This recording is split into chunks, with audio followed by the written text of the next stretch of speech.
అండి. అందరికీ నమస్తే. Welcome back to our channel అమ్మ అభిరుచి. ఈరోజు మనం ఎంతో సింపుల్‌గా ఇంట్లో ఉండే పదార్థాలతోనే చాలా రుచిగా ఉండే కొత్తిమీర రోటి పచ్చడైతే తయారు చేసుకుందామండి.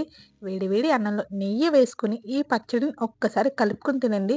ఆ టేస్ట్ నెక్స్ట్ లెవెల్‌లో ఉంటుంది. ఇది రైస్‌లోకి కాదు ఇడ్లీలోకి, దోసలోకి, రోటీలోకి కూడా చాలా బావుంటుందండి. మరి లేట్ ఎందుకు రెసిపీలోకైతే వెళ్ళిపోదాం. నేనొచ్చేసి ఒక కట్ట కొత్తిమీరనైతే తీసుకున్నానండి. దీన్ని శుభ్రంగా కడుక్కోండి. మనకి కావాల్సిన సైజులో కట్ చేసుకొని అప్పుడైతే కడుక్కోవాలండి. ఖచ్చితంగా శుభ్రంగా అయితే కడుక్కోండి. ఇందులో ఇసుక అనేది ఉంటుంది. తినేటప్పుడు బాగోదు. కాబట్టి ఖచ్చితంగా కడుక్కోండి. శుభ్రంగా కడుక్కున్నాక వాటర్‌నైతే సెపరేట్ చేసుకొని వాటర్ లేకుండా చూసుకోవాలండి.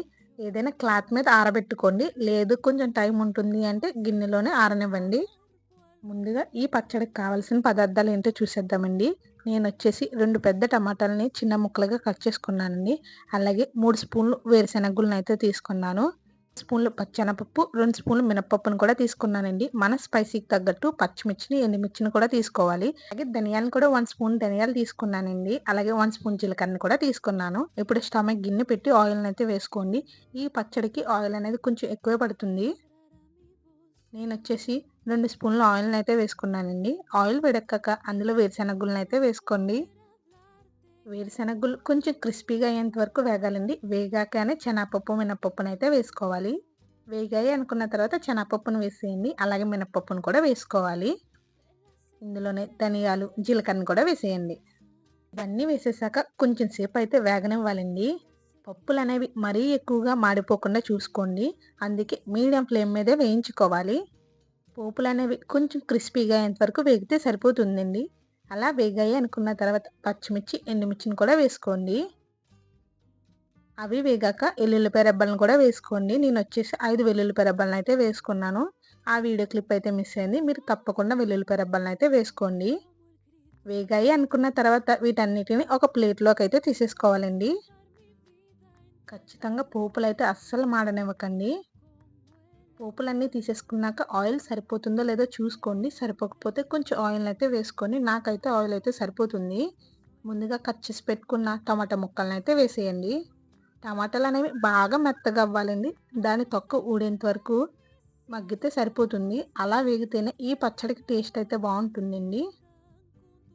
టమాటా ముక్కలు మగ్గడానికి కొంచెం టైం పడుతుందండి. ఒక 5 నిమిషాలు, 6 నిమిషాలు టైం పడుతుంది.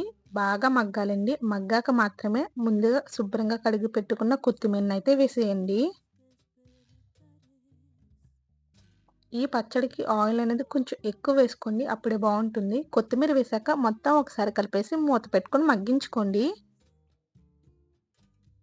కొత్తిమీర ఎక్కువ సేపు మగ్గనవసరం లేదండి. పచ్చివాసన పోయేంత వరకు మగ్గితే సరిపోతుంది. ఎక్కువ టైం కూడా పట్టదు.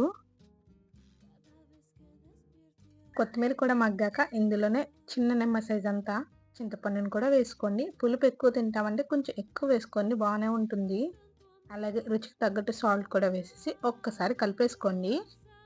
ఇప్పుడు ఇవన్నీ బాగా పూర్తిగా చల్లారాలండి. అప్పుడే మనం పచ్చడినైతే రుబ్బుకోవాలి. నేనొచ్చేసి రోట్లో రుబ్బుకుంటున్నానండి.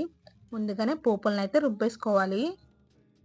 పోపులనేవి కొంచెం మెత్తగా అయ్యాయి అనుకున్న తర్వాత మాత్రమే మనం వేయించి పెట్టుకున్న టమాటా, కొత్తిమీరని కూడా వేసుకోండి. ఇలా వీడియోలో చూపించినట్టు నలిగాయి అనుకున్న తర్వాత కొత్తిమీరని, టమాటాని కూడా వేసుకొని పూర్తిగా రుబ్బుకోవాలండి. ఇంతేనండి రోటి పచ్చడైతే చాలా సింపుల్‌గా ఉంటుంది. అలాగే చాలా రుచిగా ఉంటుంది. మీరు కూడా ఖచ్చితంగా మీ ఇంటికాడ ట్రై చేసి మీకెలా వచ్చిందో కామెంట్ చేయండి. కావాలి అనుకుంటే కొంచెం బెల్లాన్ని యాడ్ చేసుకోండి. లేదంటే స్కిప్ చేయండి. ఇది ఆప్షనల్ మాత్రమే. మీకు నచ్చితే యాడ్ చేసుకోవచ్చు. ఇది రైస్‌లోకైతే కొంచెం ముద్దలా ఉండేలా చూసుకోండి. అంటే మెత్తగా కాకుండా కొంచెం బరకగా ఉండేలా. అదే టిఫిన్స్‌లోకైతే కొంచెం వాటర్ వేసుకొని మెత్తగా రుబ్బుకోండి. అంతేనండి. ఎంతో సింపుల్‌గా చాలా రుచిగా ఉండే కొత్తిమీర రోటి పచ్చడైతే రెడీ అయిందండి. మీరు కూడా ట్రై చేసి మీకెలా వచ్చిందో కామెంట్ చేయండి. మీ ఫ్రెండ్స్ అండ్ ఫ్యామిలీ మెంబర్స్‌కి కూడా షేర్ చేయండి. ఎవరైనా ఫస్ట్ టైమ్ ఛానల్ చూస్తుంటే ఖచ్చితంగా సబ్స్క్రైబ్ చేసుకోండి. పక్కనే ఉన్న బెల్ ఐకాన్ నొక్కండి. నేను పెట్టిన ప్రతి వీడియో నోటిఫికేషన్ వస్తుంది. అంతేనండి వీడియో. మళ్ళీ మరో మంచి రెసిపీతో కలుద్దామండి. Thanks for watching.